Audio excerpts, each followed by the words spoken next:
గోదావరి అమ్మమ్మ వంటల వీడియో అండి. ఇదేమనుకుంటున్నారు, ఈ కూరకి మీరే పేరు పెట్టాలి. ఇవి వచ్చి మునగాకు ఈనలండి, కట్టగట్టేసి ఈనలతోనే కట్టగట్టేసి దీంట్లో వేసాను. ఫస్ట్ దీని పేరండి ముల్లంగి, ములక్కాయ, మామిడికాయ, టమాటా వేసి పులుసు అండి. ఫస్ట్ ముల్లంగిని అలాగే వండితే వాసన వస్తుంది, దానికోసం నేను కొంచెం నూనె వేసి వేయించాను. తర్వాత ముక్కలు పక్కకి తీసి ఉల్లిపాయ పచ్చిమిరపకాయ వేసాను, టమాటాలు వేసాను. ఆ తర్వాత ఉప్పు పసుపు వేసానండి, ములక్కాయ ముక్కలు వేసాను. మామిడికాయ, మా వారు ఇంట్లో ఆల్రెడీ మామిడికాయలు సీజన్ అండి, 30 రూపాయలకి 3 ఇచ్చారంట. సరే పొద్దుట ఒకటి అన్నంలో రాత్రి అన్నం మిగిలితే దాంట్లో కోరి మామిడికాయ అన్నం చేసాను. ఇంకా చిన్న చిన్న కాయలు ఉన్నాయి, దీంట్లో వేసేద్దామనేసి ముక్కలు కోసేసానండి. అంటే పులుపు ఎక్కువ ఉండదు, ఇది కలెక్టర్ కాయలు అంటారు కదా, చిలక ముక్కకాయలు, కానీ టేస్ట్ ఉంటుంది, పులుసు బాగుంటుందని దీంట్లో వేసాను. తర్వాత అండి కుక్కర్ని మూత పెట్టి ఒక్క విజిల్ రానిచ్చాను.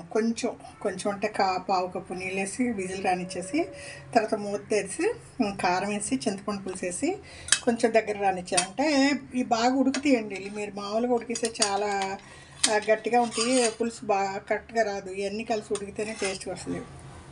దాంతోపాటు ఈ మునగాకు ఫ్రై చేశానండి. ఆ ఏనులు ఐరన్ అండి, మంచిది, సాంబార్లో రసంలో అన్నీ వేసుకోవచ్చు. సరే కట్ట అలాగే ఏరి పారేయచ్చని పులుసులో వేసి ఉడికిచ్చేసాను. తినేటప్పుడు శుభ్రంగా పిండి వేసుకున్న జ్యూసు పారేయచ్చు, టెంకలు కూడా అంతే. దీని పేరు అన్నీ వేసి దప్పలంలాగా పెట్టానండి. ఫైనల్గా చిన్న మూకుళ్ళలో కొంచెం నూనె వేసి కరివేపాకు, ఆవాలు, ఇంగు వేసి చిన్న తాలింపు వేసానండి, ఫ్లేవర్ బాగుంటుందని. ఆ తర్వాత ఈ మునగాకు ఏనలు ఎక్కడి నుంచి వచ్చినాయి అంటే, మా వారికి మునగాకు ఫ్రై చేశానండి. ముల్లంగి కోసాను కదా, ముల్లంగి ఆకులు కూడా వేసి 4 పెసరపప్పు వేసి కొంచెం ఆవిరిలో ఉడికిచ్చాను. పొద్దుట కుక్కర్ పెట్టినప్పుడు కొంచెం ఆవిరిలో ఉడికిచ్చి ఎండుమిరపకాయ ఉప్పు వేసి తాలింపు వేసాను. అది ఆయనకండి, అది అందులోంచి వచ్చిన ఈనలు ఇవి. ఇది మా అమ్మాయి సాయంత్రం ఆఫీస్ నుంచి వచ్చి తింటాకి దొండకాయ వేపుడండి. ఇది ఉప్పేసి నీళ్ళలో ఆ నీళ్ళు పిండేస్తాను, దొండకాయలో ఉప్పేసి పిండేసి అలా నూనెలో వేసేస్తాను. లో ఫ్లేమ్లో సన్నగా సగం మగ్గినాక మూత తీసి 5 మినిట్స్ ఉడికిచ్చి దాంట్లో ఎల్లుల్లిపాయ, జీలకర్ర, కరివేపాకు చెక్కబద్దిగేసి కారం వేస్తాను. చాలా బాగుంటుంది, మా అమ్మాయికి ఫేవరెట్ కూర, తన కోసమే వండుతాను.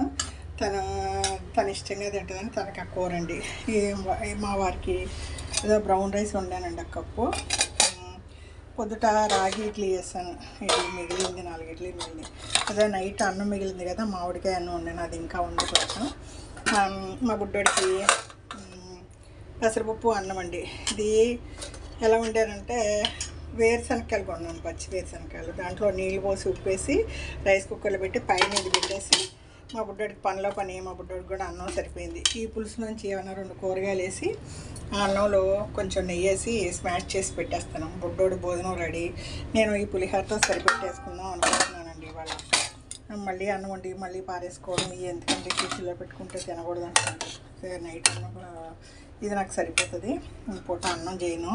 ఇదో ఇడ్లీలు కూడా ఉన్నాయి, ఆకలి వేస్తే ఇడ్లీలు కూడా సరిపెట్టుకోవచ్చు. మధ్యాహ్నం స్నాక్స్కి వేరుశనగకాయలు ఉన్నాయి కదండి, ఉప్పేసి ఉడకబెట్టిన వేరుశనగకాయలు ఉన్నాయి. బుడ్డోడికి సరిపడా ఫుడ్ ఉంది. వారికి డైట్ ముల్లంగి ఆకు తాలింపు ఉంది.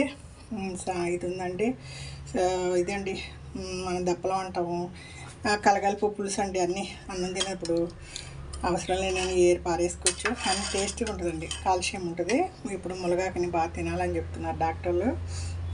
ఇదండి ఈరోజు వంటలు, దప్పలము, దొండకాయ వేపుడు, మునగాకు ఫ్రై అండి, బ్రౌన్ రైసు, బుడ్డోడికి పెసరపప్పు అన్నము, వేరుశనగకాయలు అడుగునున్నాయి, లెమన్ రైస్ కదండి, మామిడికాయ అన్నం. నాకు అన్నం వచ్చి సాయంత్రం మా అమ్మాయి ఆఫీస్ నుంచి వచ్చినప్పుడు అన్నం తింటానంటే 1 కప్పు అన్నం వేడిగా కడిగి పెడతా.